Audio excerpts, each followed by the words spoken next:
বন্ধুরা, আজকে আমি তোমাদের করে দেখাবো ছোলার ডালের বড়া। আমি ডালটাকে রাত্রেবেলা ভিজিয়ে রেখেছিলাম, দিয়ে এতে 4টে কাঁচা লঙ্কা দিয়ে মিক্সিতে আমি এটাকে বেটে নিয়েছি। এবার আমি এটা ছোট ছোট করে বড়া ভাজবো, তার জন্য তেল গরম হয়ে গেছে। আর এটা নুন দিয়ে ভালো করে আরেকটু ফেটিয়ে নিলাম। এতে আমি ডিম দেবো না। এবার এটা একদম ছোট্ট ছোট্ট করে আমি বড়া ভেজে নেব।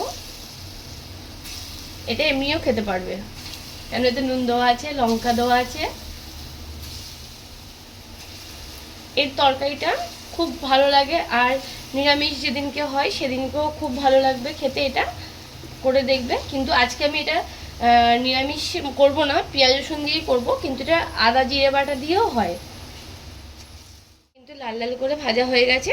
এবার আমি বড়াগুলোকে তুলে নেব, আর বাকি যেটা আছে ওটাকে এরকম করেই সব ভেজে নেব। এই বড়াটা গরম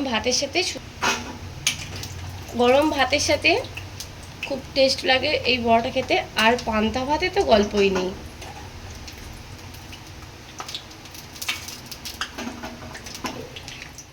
ভেজে নিয়েছি, দেখো। এবার তেলটা কমিয়ে নিলাম। এখানে আমি একটা বড় সাইজের আলু নিয়েছি, নিয়ে এরকম ডুমো ডুমো করে কেটে নিয়েছি। এবার আলুটাকে লাল লাল করে ভেজে নেব।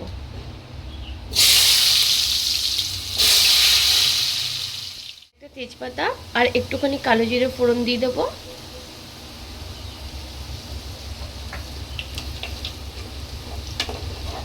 তার সাথে আমি এখন এখানে দুটো মিডিয়াম সাইজের পেঁয়াজ কেটে নিয়েছি, পেঁয়াজটা দিয়ে দেবো।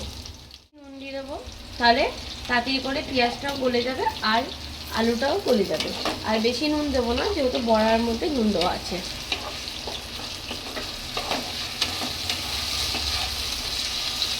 ভাজা হয়ে গেছে। এবার দিয়ে দেবো একটা বড় সাইজের টমেটো কুচি নিয়েছি,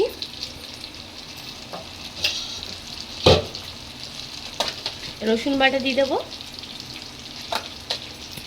তখন সবসময় কিন্তু ঝোলটা একটু বেশি রাখতে হবে। আদা বাটা দিয়ে দেবো,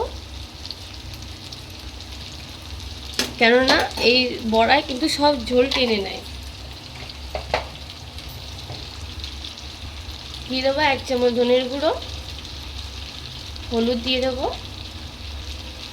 1 চামচ জিরের গুঁড়ো, আর 1/2 চামচ লঙ্কার গুঁড়ো, যেহেতু লঙ্কার বড়ার মধ্যেও লঙ্কা দেওয়া আছে। এবার এর মধ্যে একটু চিনি দিয়ে দেবো, 1 চামচ, ছোটো চামচ।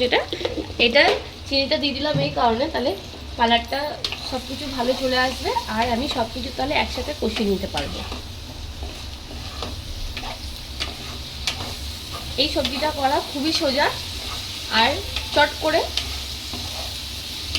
হয়েও যায়। এখন যেরকম বৃষ্টি বাদল চলছে, সবজি মানে এখন বাড়িতে আসে খুব কমই আসে সবার বাড়িতেই, তার জন্য এরকম রাত্রিবেলা ডালটা, রাত্রিটাও লাগবে না, 1 ঘন্টা আগে ভিজিয়ে রাখলো ডালটা আছে। আর এতে নুন লঙ্কাগুলো সব কিছু দেওয়া হয়ে গেছে। এরপরে আমি এর মধ্যেই বড়াগুলো দিয়ে দেবো, দিয়ে এটা একটুখানি নাড়াচাড়া দিয়ে আমি এটা জল দেবো।